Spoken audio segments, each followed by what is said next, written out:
Hoy vamos a ver la expedición napoleónica al Egipto y el descubrimiento de la piedra Rosetta.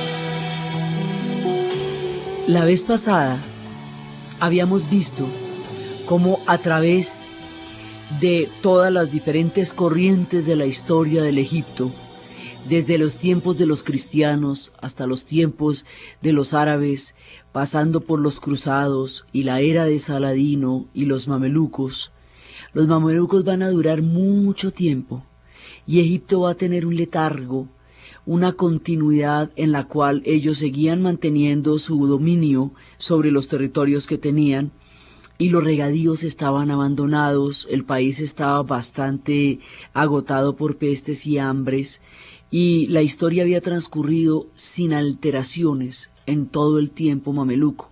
Una vez que ellos habían repelido a los mongoles y que habían instaurado su dominio al interior del Imperio Turco Otomano, la historia seguía sin mayores contratiempos o novedades, pero la historia está llena de sorpresas, y a veces las confusiones más extrañas, desde los lugares más ignotos, alteran el curso de los acontecimientos para siempre.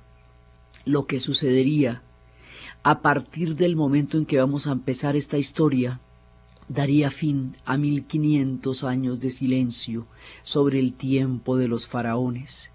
Y esto es la expedición del Egipto. Resulta que, por un lado, la Ilustración como marco conceptual de la Revolución Francesa va a dar una mirada al mundo donde el conocimiento se vuelve muy importante, donde la libertad está garantizada por el conocimiento que se tenga para poderla ejercer. De otra manera es vacía.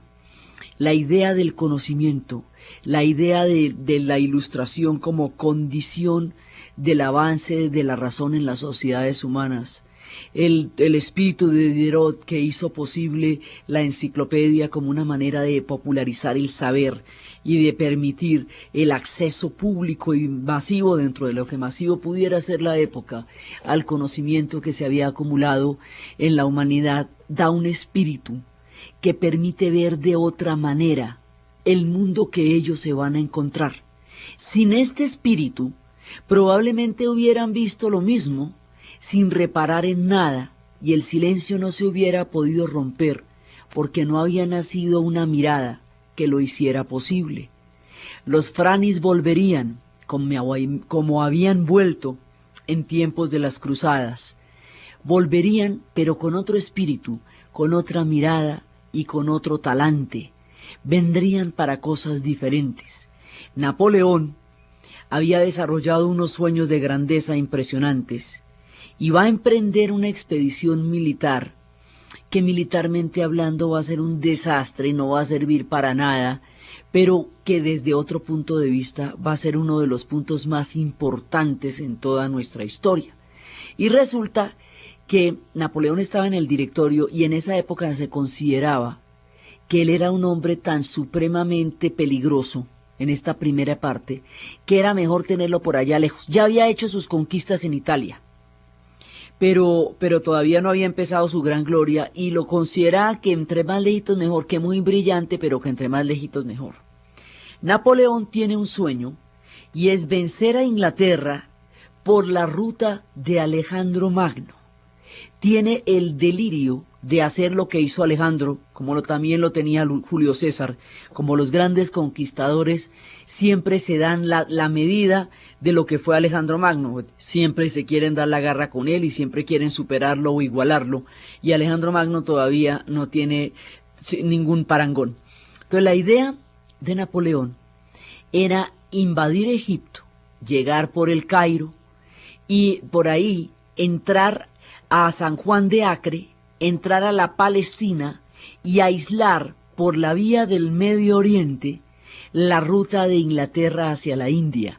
Como Inglaterra tiene la India como su principal objetivo en la vida, toda su geopolítica, toda su historia, todo tiene que ver con la India. Aislar a la India era una manera de asestar un golpe mortal a los ingleses. La idea era utilizar el Medio Oriente para poder llegar hasta allá y aislar la India. En el camino, desde Francia hasta el Medio Oriente y pasando hasta llegar a la India, hubiera recorrido la ruta de Alejandro. Era, digamos, como el sueño, recorrer la ruta de Alejandro. Entonces va a empezar una expedición que tiene como objetivo derrotar a los ingleses, porque acordémonos que en la era napoleónica, Inglaterra va a ser el principal enemigo, fundamentalmente. Entonces llega la expedición y arrancan los mares saliendo desde Francia, va la expedición. Pero esta expedición, a pesar de su carácter militar y delirante, esta expedición tiene un grupo de científicos y un grupo de dibujantes, y tiene astrolabios, y tiene instrumentos de navegación, y tiene instrumentos de medición, y tiene libros de las bibliotecas que se tenían sobre el Egipto, tiene una cantidad de material científico, artístico e histórico que la hace distinta de las demás expediciones. ¿Por qué? Por el espíritu de la ilustración. Todos sus hombres van instruidos en que van a ir a una civilización poderosa, todavía no saben qué tanto, pero que es una civilización poderosa, y todos tienen una mirada que les permitirá apreciar las cosas que se encuentren en el camino. Sin esta mirada no va a ser posible. Entonces llegan allá con este espíritu que van de la ilustración, y con todos los dibujantes y con toda la gente que va para la expedición. Llegan y desembarcan en Alejandría. Y cuando Alejandría ya hace mucho tiempo está solita, triste, dejadita, nadie le ha vuelto a parar bolas a Alejandría, y desembarcan allá. Alejandría está, digamos, a la sombra. El tiempo de los mamelucos no le sentó bien a la preciosa Alejandría, y va a llegar allá, y recién llegados van a explorar dos ciudades. Una ciudad es Alejandría, y la otra ciudad, que queda pegadita ahí en la costa, se llama Rosetta. Y cuando vayan a explorar la ciudad de Rosetta, ahí van a construir una fortaleza, digamos, a fortificar, porque ya existe una fortaleza en Rosetta, simplemente la van a tratar de reutilizar, la van a reforzar para poderla utilizar dentro de su plan militar. Y es en esa reutilización y en ese refuerzo que le van a hacer al fuerte que ya existía en la ciudad de Rosetta, donde van a encontrar la famosa piedra, y esa piedra es la que tiene las tres inscripciones: la inscripción en los jeroglíficos, la inscripción en demótico y en griego antiguo. La gente que la encuentra, que son los soldados que están haciendo la fortaleza, tienen la noción, por el espíritu de la ilustración, de que eso es una pieza importante. O sea, todavía no sabemos qué significa eso, pero saben que es una pieza importante, y con todo cuidado la remueven y se la dan a la expedición para que la mire. Todavía no significa nada, pero si no existiera el espíritu de la ilustración, nadie habría tenido el cuidado de separar la pieza, darle la importancia, por lo menos saber que ahí había un registro de gran importancia, y hacer posible que eso llegue al estudio que va a llegar después. Difícilmente se podría decir de las tropas actualmente que tengan la convicción de que haya que respetar nada o entender la importancia de nada cuando llegan a ninguna parte. Entonces, cuidan la piedra y la ponen ahí. Entran por Alejandría y por Rosetta y van a entrar al Cairo. Y cuando entran al Cairo, en el momento ellos tienen la información sobre los egipcios que los griegos le dieron. Lo que saben de los egipcios es lo que saben a través de los griegos, y es por eso que tienen la sospecha de una gran civilización, porque los griegos permanentemente están haciendo alusiones, como los griegos fueron Ptolomeos, entonces permanentemente están haciendo alusiones a esa civilización en la que estuvieron inscritos en un periodo de su historia, y eso es lo que los franceses saben del Egipto. Entonces por eso saben que es una gran civilización, y por eso saben que es muy antigua. Lo que no saben es qué significa, ni qué dice, ni dónde, ni de qué manera, pero saben que es grande, que es antigua, y que fue una de las civilizaciones más poderosas de la historia por el testimonio de los griegos. Esa información, el espíritu de grandeza que siempre acompañó a Napoleón, la pompa, digamos, intelectual de la Ilustración, el espíritu también de conocimiento y de exaltación que la Ilustración daba, la puesta en escena que tenía Napoleón de sus llegadas a los lugares, hace que se produzca la inmortal frase sobre las pirámides. En el momento en que llega con sus soldados y los posa frente a las pirámides, les dice: deteneos, soldados, 40 siglos de historia os contemplan.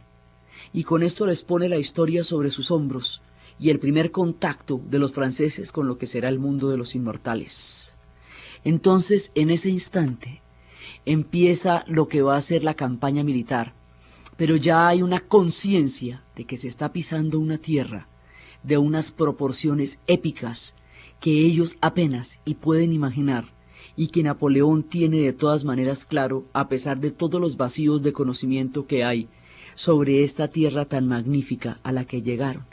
Entonces se van a enfrentar con los mamelucos, y los mamelucos son ejércitos grandísimos, diestros en el caballo, diestros en el manejo de las espadas, aguerridos, fuertes, pero tienen la pelea de lo que significan las hordas cuando usted avanza con el valor y el coraje frente a las formaciones disciplinadas que habían aprendido los ingleses y los franceses y que en general era la manera de pelear de los europeos. Esto lo veíamos desde Alejandro. En la batalla de Gaugamela se ve como Alejandro les dice a sus hombres que no pierdan la formación, no importa qué tan grande y qué tan poderoso sea el ejército persa. Si ellos no pierden la formación, no los pueden derrotar. Aquí pasa lo mismo.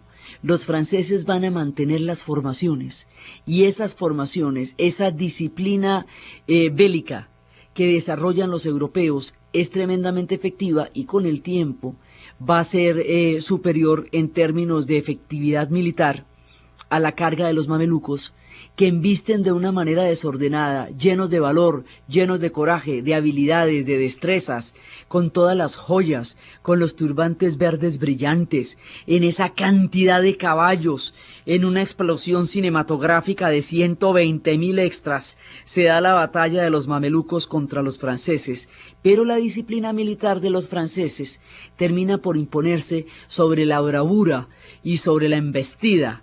Ahora, los franceses, para atravesar ese desierto, tienen perfectamente claro que no pueden perder esa batalla porque no se van a devolver, porque las penurias del desierto son sumamente grandes e imposibles para ellos. Entonces les toca ganar sí o sí, porque es que ¿para dónde cogen?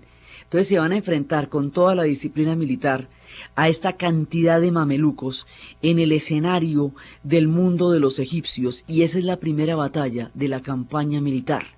No será allí donde radique la importancia de todo lo que va a suceder, pero es la primera campaña donde se enfrentan los ejércitos europeos, llenos de motivación porque no pueden volver al desierto, llenos de misticismo porque adoran a Napoleón, pletóricos de gloria por la mirada que les ha dado de las pirámides, frente a los mamelucos, que son un pueblo aguerrido y que ha dominado durante los últimos siglos la historia de los egipcios. Ahí se da esta primera confrontación.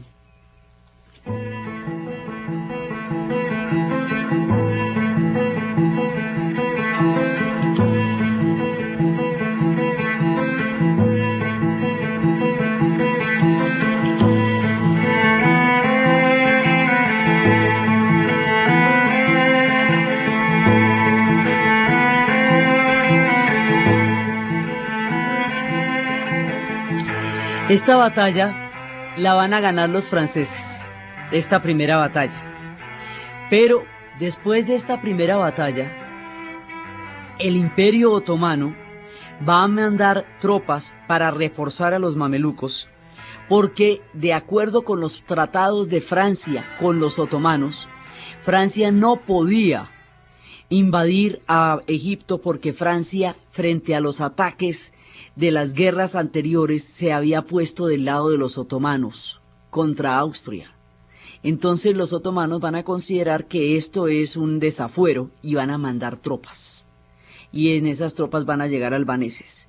Y luego van a enfrentarse diferentes ejércitos, y luego los ingleses, cuando se la pillan, los ingleses, ellos no, bobitos no, cuando ellos se pillan cómo es la campaña, ¿Y de qué manera es que Napoleón piensa hacer? Inmediatamente empiezan a mover los barcos hacia el mar para esperarlos a la salida de Egipto y de esa manera hacerles una encerrona que haga que no puedan mantener sus posiciones en Egipto. Napoleón avanza, pero cuando avanza se da cuenta que no se puede tomar San Juan de Acre. Al no poderse tomar San Juan de Acre, en ese momento San Juan de Acre es una llave a la Palestina, y la llave a la Palestina es la que le da a usted el paso al oriente. Al no poderse tomar San Juan de Acre, se da cuenta que el objetivo de la campaña desde el punto de vista militar ha fracasado y decide pisarse del escenario. El hombre ve que eso va a ser un desastre militar y va a ver que los ingleses van a intervenir y que están interviniendo los mamelucos y que están interviniendo los otomanos y que está Francia contra el resto del mundo en esa zona y que no pueden avanzar después de San Juan de Acre. Luego el plan de llegar a bloquear las rutas de la India y de seguir la grandeza de Alejandro va a tener que ser aplazado, porque no será por las rutas de Alejandro que Napoleón conocerá la grandeza, será por las rutas de Europa. Napoleón se va inmediatamente para Europa y allá lo están necesitando porque Italia ha recaído después de que él había conquistado, y al llegar a Europa es donde van a empezar sus verdaderas glorias, porque después es que se va a enfrentar con los austriacos y va a tener su batalla insigne, Austerlitz. Entonces, después de eso, Napoleón abandona el ejército y abandona la expedición a su suerte, sabiendo que a esta gente se la va a comer el tigre, porque ¿quién nos va a salvar? Nadie le va a cobrar eso a Napoleón en el futuro. Primero, porque ante sí va a tener el éxito de Austerlitz, y al lado de Austerlitz no hay pero que valga. Y empieza la gran época de la gloria napoleónica, y ante las proezas que el hombre haría, pues nadie le va a parar bolas a estos muchachos en Egipto que quedaron abandonados a merced de la ceguera, que era un mal que estaba dando en ese momento por condiciones de enfermedad de la zona, de las pestes que todavía quedaban, de la derrota militar que no pueden enfrentar. La expedición del Egipto va a quedar abandonada, pero los científicos volverán. O sea, los que van a llevar la peor parte son los soldados. Napoleón se devuelve, en ese momento se va a devolver a Europa, a Francia, y con él van a ir los de la expedición. Entonces, la expedición es muy importante por los científicos que allá tienen, y él va a ir con un hombre que era un sinvergüenza, un rumbero, un mujeriego, un tipo, mejor dicho, así de un perfil completamente novelesco, y que va a ser uno de los tipos más importantes. Este personaje es un dibujante enloquecido, y camina y dibuja, y casi no duerme, dibuja, está en las tiendas de campaña y dibuja, hace todas las travesías y dibuja, y su pluma incansable le va a dar al mundo la primera mirada de la tierra de los faraones. Lo primero que se va a conocer son los dibujos de un grado de fidelidad, de belleza y de arte digno de aquel objeto que él está inspirado en mostrarle al mundo cuando no existe la fotografía. Este tipo se llama Vivant Denon, y lo que va a hacer es una obra de 14 tomos que se conoce como la descripción del Egipto, la descripción del Egipto. Y esto es la viva mirada del mundo sobre lo increíble, lo inimaginable. Trate de imaginarse usted las pirámides, trate de imaginarse los obeliscos, trate de imaginarse los templos del Alto y del Bajo Nilo, sin que nadie nunca los haya visto. Trate de imaginárselos solamente a nivel de relato y a nivel de palabra. No es posible. Son los dibujos de Denon los que van a permitir que el mundo los conozca. Por eso es tan importante. Su obra es magnífica y revela un poder maravilloso de su lápiz, porque son dibujos a lápiz, y de la grandeza con las que se está encontrando. Es un artista que tiene la talla del arte que está pintando. Entonces está él. Entonces lo que va a pasar es que cuando regresa la expedición científica, los que quedan allá abandonados a merced de vientos y tempestades son los soldados, pero la expedición regresa y regresa con Napoleón, y cuando regresan, los ingleses los están esperando en el mar, y al estar esperando en el mar, les hacen entregar todo lo que sacaron del Egipto. Pero antes de que entregaran lo que sacaron del Egipto, habían hecho copias de todo. Habían vaciado, habían hecho todo, copias de todo lo que encontraron. Esas copias van a llegar a los museos, van a llegar a Francia y van a llegar ante los estudiosos, y es sobre esas copias que se van a hacer los grandes hallazgos.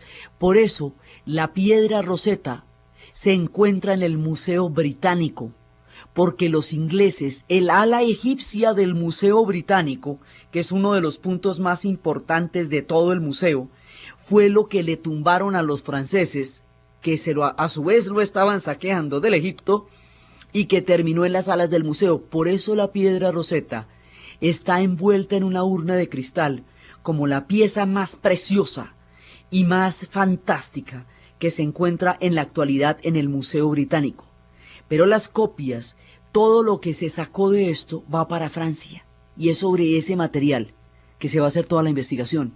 Entonces, mientras tanto, llega la expedición a Francia llena de sorpresas y maravillas, y de todas maneras traen muchas cositas.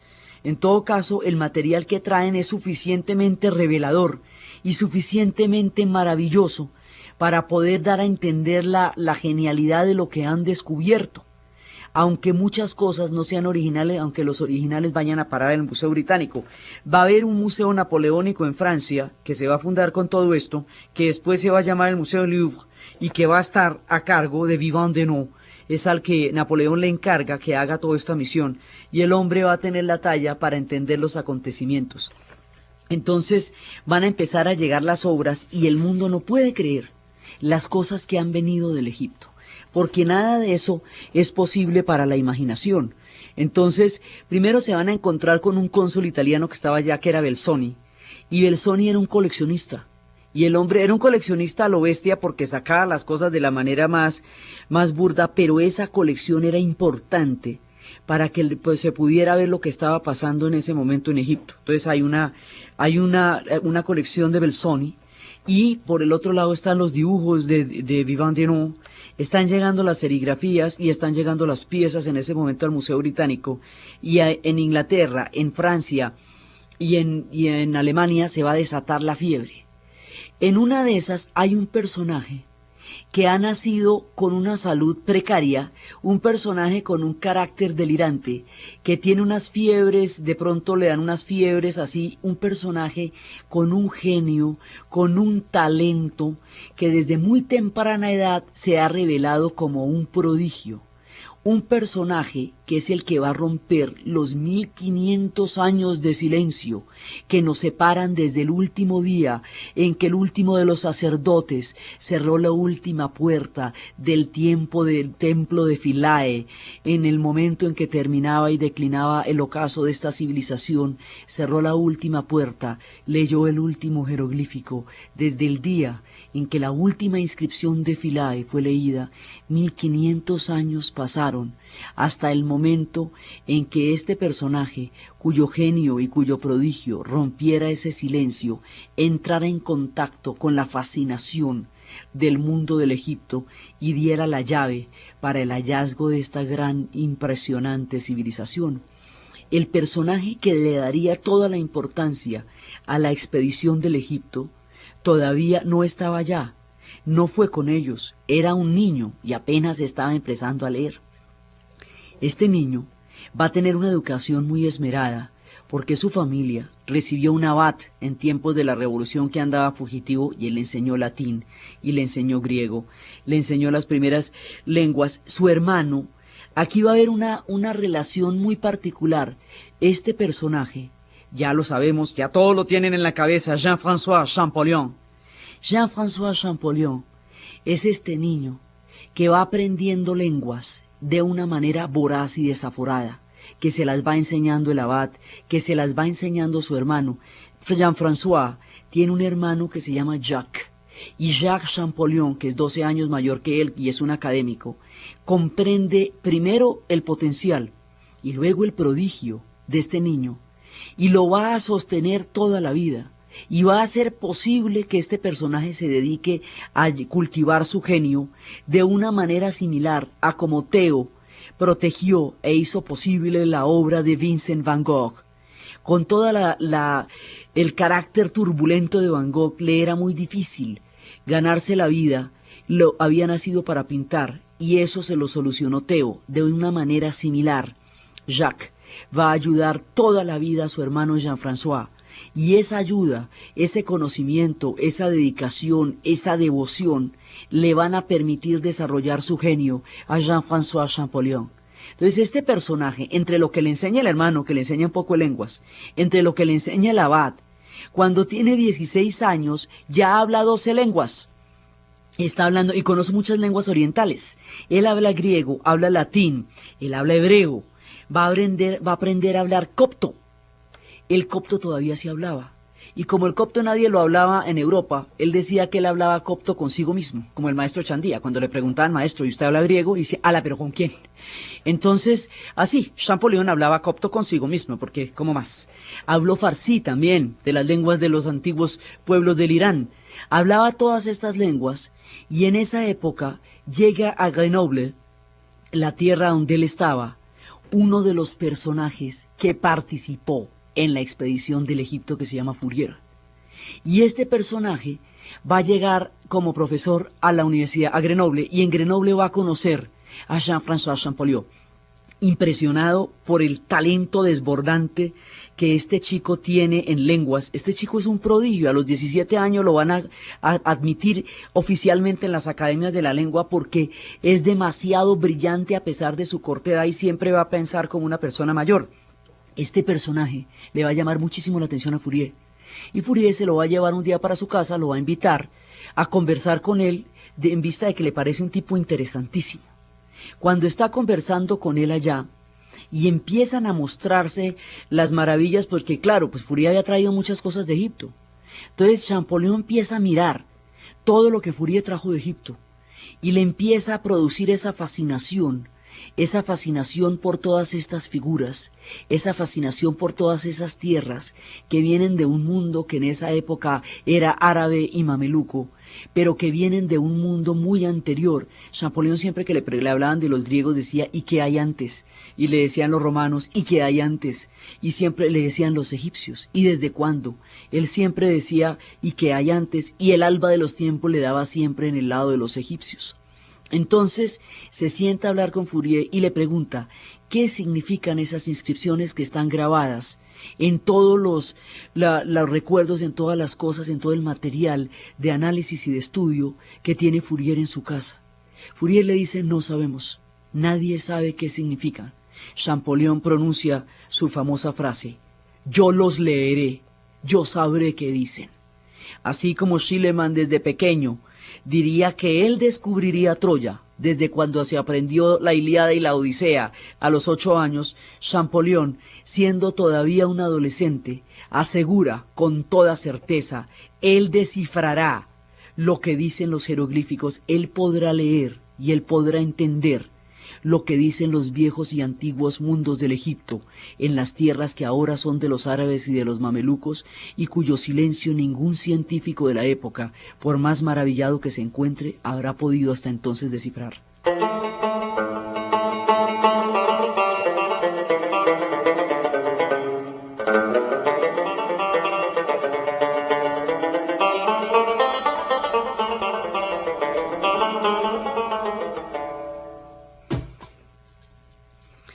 Entonces empieza su obsesión, su locura, su delirio. Empieza a estudiar cada uno de lo que ha venido del Egipto. Empieza a investigarlo por todas partes. El contacto con Fourier le ha dado a su vida un rumbo. Hasta el momento es un gran estudioso, pero todavía no tiene un proyecto de vida. Aquí sale su proyecto de vida y empieza el estudio de los grabados, empieza el estudio de todo cuanto viene de allá. Y busca desesperadamente y empieza a tener una teoría. La teoría porque es que los jeroglíficos se habían estudiado desde antes, habían suscitado igualmente curiosidad e interés, pero nadie sabía por qué. nadie sabía cómo eran. Entonces se creía que eran pictogramas, se creía que eran ideogramas, se creía que eran símbolos de un códigos secretos, de un mundo que no se podía descifrar. Había quienes decían que era un problema científico irresoluble y que eso por lo tanto no era algo que pudiéramos acceder.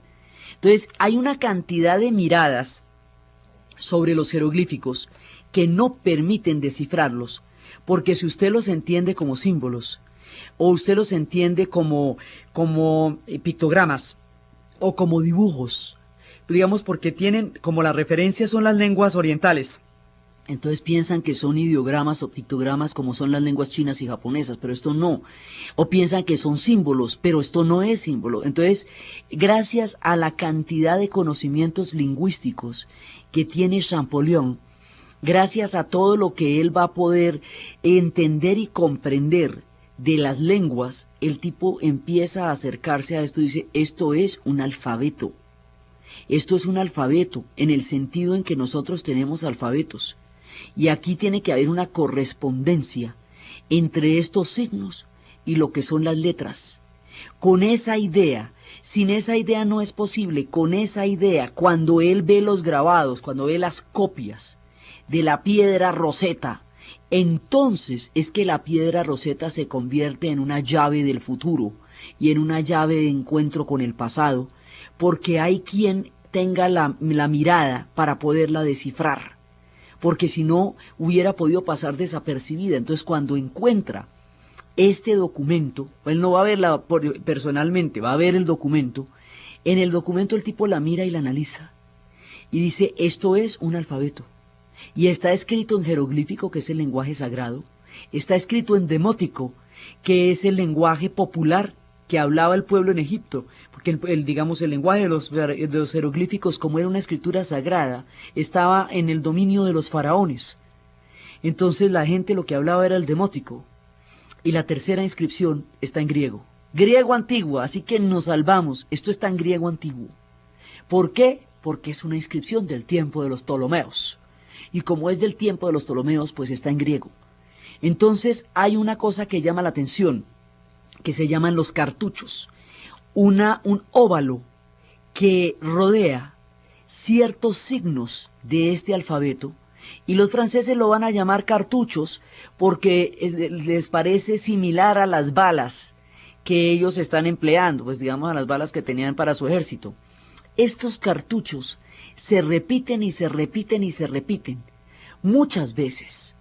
Champollion, con la mirada del alfabeto, dice, esto es el nombre de los faraones, el nombre de los faraones de esa época, y es a partir del cartucho, repetido muchas veces, que empieza a buscar una exacta correspondencia con la lengua griega. Y coge el alfabeto griego y empieza a comparar. Alfa con culebrita, beta con pajarito, las serpientes acostaditas con delta. Y al comparar desde el punto de vista de un alfabeto con la mirada de un lingüista, empieza a entender los signos. Y al entender, eso se demora 20 años, ¿no? 20 años estudiando desde el día que profirió esa frase en casa de Fourier. 20 años. Y empieza a mirarlos hasta que se le prende el bombillo. El tipo encuentra la manera, no solamente sabe que es un alfabeto, eso no lo sabía nadie, y eso hacía que la investigación no pudiera realizarse, porque no tenían ninguna idea de a qué se estaban enfrentando. Entonces, cuando pensaban que era cualquier otra cosa, cuando el tipo ya sabe que es un alfabeto, y encuentra la piedra Rosetta, tiene la época, que es la ilustración, el conocimiento, que es un gran lingüista, la mirada, que es distinta a todas las anteriores, y es la época y el tiempo en que los faraones han mandado a los seres del futuro para que descifren sus enigmas y salgan de esta manera a flote 1500 años de silencio que habían cubierto junto con las arenas la grandeza de los antiguos faraones. Descifra la piedra Rosetta. Cuando descifra la piedra Rosetta puede entender qué es lo que dice, y al entender qué es lo que dice empieza a mostrar su descubrimiento. Donde está el éxito está la envidia. Entonces eso, hay quienes lo descalifican, hay quienes le tratan de echar encima tierra, de bajarle la caña, como pasa con todos aquellos que han descubierto la gloria y tienen al vecino al lado, que al pie de la gloria tiene solo como patrimonio la mediocridad, entonces le dan durísimo. Pero el tipo lo descubre y en ese momento hay un francés millonario que se ha mandado traer un obelisco de Egipto. Y Jean-François va a mirar el obelisco y va a ver que en el obelisco hay otras inscripciones. Hay una donde dice la palabra Cleopatra. Y va a ver que hay más inscripciones, y en esas inscripciones, que son mucho más antiguas, va a encontrar las palabras como Tutmosis. Y empieza a ver que ahí hay un tiempo muy anterior y muy anterior. Y empieza a describir y a entender el lenguaje de los faraones. Y cuando empieza a entender el lenguaje de los faraones, arranca uno de los instrumentos más poderosos que los egipcios de la antigüedad han ejercido sobre los seres del futuro y que va a llevar a los delirios más locos y a las historias más increíbles: la fascinación por Egipto. Esa fascinación, los egipcios del pasado van a enloquecer de delirio y de maravilla a los seres del futuro para que su legado se conozca en los tiempos más remotos del futuro muy, muy lejano, de las épocas en que ellos recorrían el Alto y el Bajo Nilo con los señores del loto y el papiro. Entonces empiezan a verse esto y la gente no se lo puede creer, que están empezando a entender. ¿Usted se imagina la fascinación cuando por primera vez se entiende qué dicen los jeroglíficos? ¿Qué dicen? Napoleón y sus soldados habían quedado abismados ante la grandeza de estos templos y se detenían a mirarlos, cosa que, como dijimos, no hacen los generales de hoy. No se detienen a mirar nada, porque el concepto de respeto es distinto en eras de la Ilustración que en la neoscuridad. Y entonces resulta que empiezan a la fiebre, el delirio de la egiptología surge a partir de este descubrimiento. Champollion va a poder cumplir su sueño, va a llegar a Egipto a los 38 años y a los 38 años va a constatar con un grupo de científicos que van a viajar con él, ya convertido en una autoridad, va a poder ver directamente en Dendera templos que y directamente en todos los lugares, y va a encontrar las inscripciones de Tutmosis y de Ramsés, y se va a dar cuenta que hay gente mucho más antigua que la inscripción ptolemaica que encontró en la piedra Rosetta, y empieza a descubrir esta maravilla de un tipo que ha pasado toda su vida con su espíritu vagando en el delirio y la alucinación de un Egipto que nunca había visto. Sabe todo lo que ve, nada lo sorprende, todo lo tiene adentro. Su espíritu ha viajado por Egipto 1000 años, hasta que sus ojos puedan constatar lo que ha sabido desde siempre, como le pasaría en el futuro a Om-Seti, cuando empezó las visiones desde niña que la llevarían al templo de Abidos. Empiezan las historias de los egiptólogos, y los egiptólogos son la gente que hace posible el encuentro del futuro con el remato pasado de los faraones. Los faraones sobrevivirán, y la inmortalidad de Egipto será posible para las civilizaciones del futuro por los egiptólogos. Y los egiptólogos son aquellos llamados desde lo más profundo del espíritu de los dioses para que descifren los signos que haga que la humanidad y que el occidente de la Ilustración entienda lo que significó la grandeza de estos pueblos. Desde ahí eso se volvió la locura furiosa y todo el mundo quería ir allá. Champollion, después de que verifica todo, después de que hace absolutamente todo, después de que realiza la misión de su vida, después de que presenta ante la academia sus descubrimientos, después de que empezará a ser muy famoso, pero la gloria le vendrá después de que hace toda su misión en la vida, cuando deja los jeroglíficos descubiertos, cuando verifica la existencia en Egipto, cuando un alemán, Lepsius, volvió con otros jeroglíficos y corroboró la teoría de Champollion y muestra que efectivamente él sí describió eso y lo ratifica, y cuando ya sus ojos han visto el Egipto, entonces a los 40 años muere, habiendo cumplido su misión en la vida, con la historia, con la Ilustración y fundamentalmente y ante todo con los faraones. Él cumplió con los faraones, dejó su legado listo para ser comprendido por la cultura occidental. Él muere, y en el momento en que él muere, su hermano dedicará el resto de su vida a divulgar la obra de Champollion, a mostrársela al mundo, y es por ese hermano, por Jacques, que el mundo conoce la obra de Champollion, y que se pudo salvar de las envidias y las malquerencias de todos los científicos locales que no podían soportar la idea de que Champollion hubiera descifrado los jeroglíficos a través de la piedra Rosetta. Este personaje es la llave, y una vez abierta esa llave, el mundo se volcará hacia el país del Egipto con una pasión, con un frenesí y con una locura que no ha parado hasta ahora. Su fascinación atravesó los milenios. Entonces empieza todo el mundo a llegar allá. Belzoni ha sido el coleccionista, que es el que permite que las obras se conozcan. Lepsius ha sido el catalogador en que empieza a tratar de descifrar eso. Mariette será el conservador, ahorita vamos a hablar de él, y el inglés Pétrier será el medidor. Pétrier es el padre de la arqueología moderna, y él es el que dice que hay que cambiar, él va a cambiar la arqueología de la pica por la arqueología del pincel, porque se va a dar cuenta que los hallazgos arqueológicos son valiosos en su totalidad, y no solamente por los tesoros y por las máscaras, sino que cada pedacito, cada huella es una revelación y hay que tratarla con el cuidado de un pincel. Entonces empieza la locura y todo el mundo se quiere ir para traerse el Egipto, y empieza la gente a ver las momias, y es cuando la idea occidental de la muerte no puede comprender la grandeza de los egipcios, y que va a poder comprender que los egipcios nunca tuvieron un concepto del terror, nunca tuvieron un concepto sombrío del inframundo, sino que el inframundo para ellos era una iluminación. En Occidente, la momia se vuelve una idea del terror, porque Occidente tiene una idea terrorífica de la muerte. Entonces le atribuye a la muerte sus propios miedos, que no son egipcios, sino occidentales. Y las momias se vuelven objetos de terror por un lado, o medicinas, y las pulverizan, y empiezan a venderlas como remedios que se llaman pulvex momium, y empieza la locura por todo esto.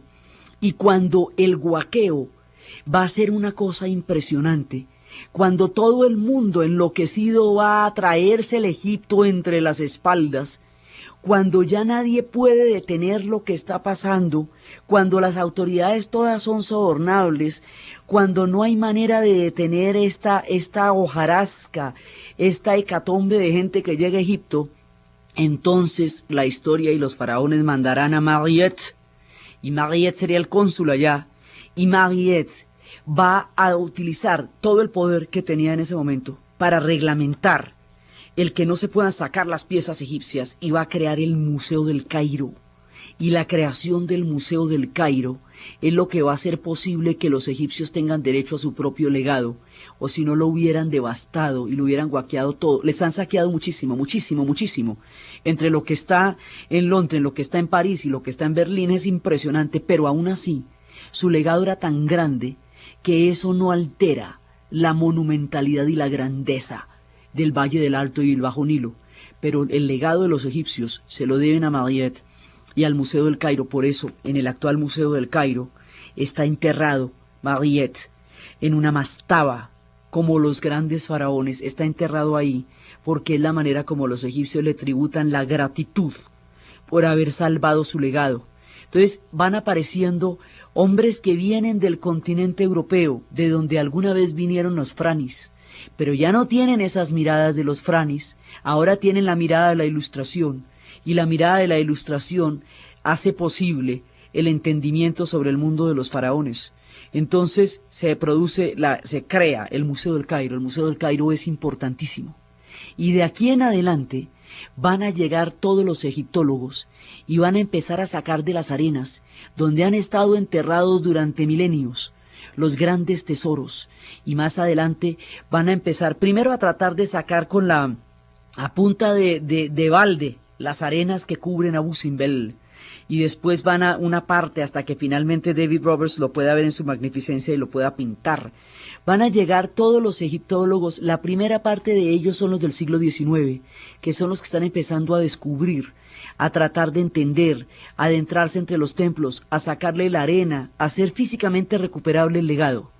Y más adelante van a llegar los del siglo XX, que van a descubrir ya lo que va a ser la restauración de Abidos y la tumba de Tutankamón.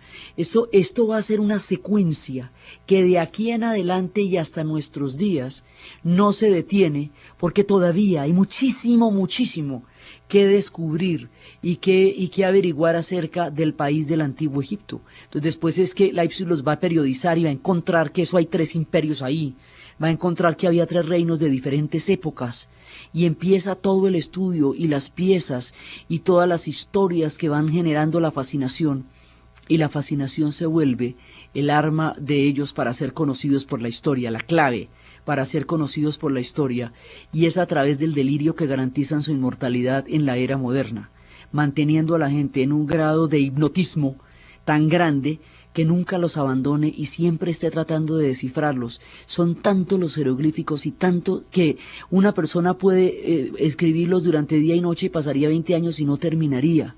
Fue tanto el legado que se hizo durante estos 27 siglos, que todavía 3 siglos después, esto todavía no está medianamente descubierto, falta muchísimo, muchísimo por descubrir. Entonces, el personaje de Champollion encuentra la grandeza allí donde la buscó, en su gran dominio de las lenguas, en su obsesión por los egipcios, en la protección de su hermano que hizo posible su obra. Y Mariette hace posible que los egipcios tengan el derecho a su propio legado a través del Museo del Cairo. A partir de este momento, ya nunca será igual la historia del Egipto.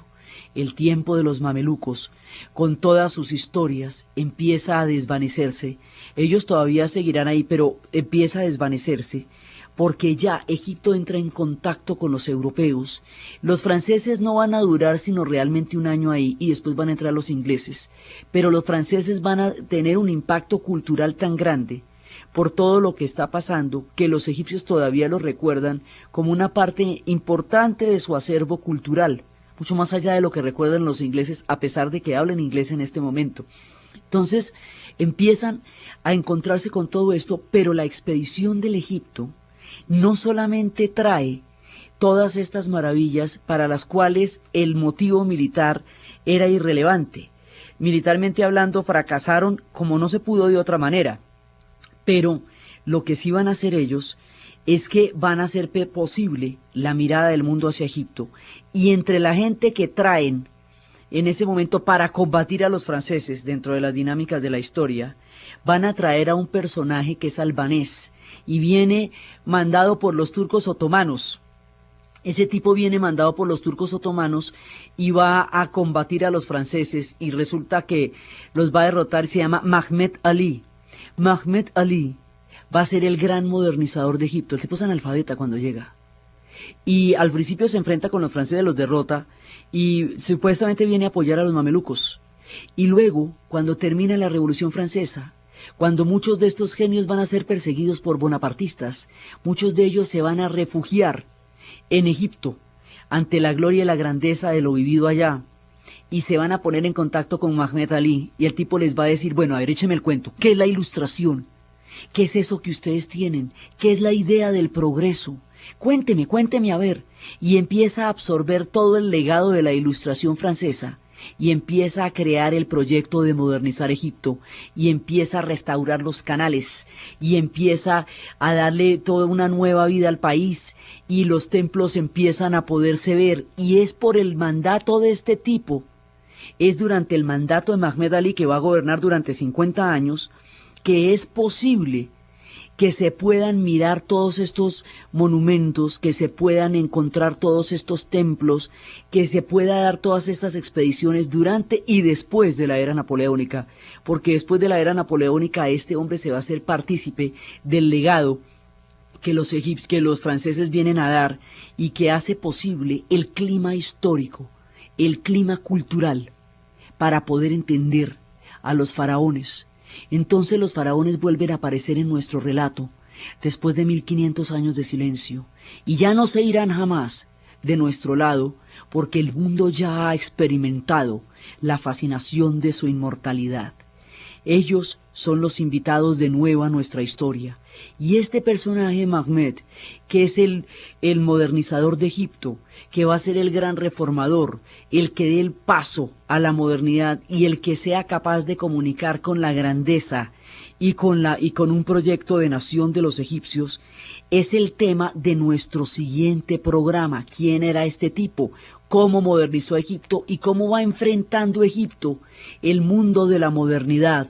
Desde el remoto pasado de sus faraones silenciados por siglos de otras influencias y de otros pueblos, hasta la posibilidad de entender lo que está pasando en Europa y hasta la futura construcción de aquello que los va a hacer la comunicación de todo el mundo conocido, el Canal del Suez. Esta pista que lleva a los egipcios por el mundo de los franceses y los ingleses a la construcción del Canal del Suez y por el mundo de este modernizador a una transformación radical de esta antigua y letárgica sociedad mameluca a un país que entra en un mundo moderno, es lo que veremos en nuestro siguiente programa. Entonces, desde la grandeza y desde el delirio y desde el genio y desde la maravilla de Jean-François Champollion, desde el sentido común y del respeto de Mariette, desde la fascinación que los faraones van a ejercer sobre los seres del futuro, la amorosa protección de Jacques que hizo posible la obra de Mariette, la grandeza de Napoleón y su increíble y de resultados inesperados expedición y el encuentro de los dos mundos con la tierra de los faraones, en la narración Diana Uribe, en la producción Alberto Espitia, y para ustedes, feliz domingo.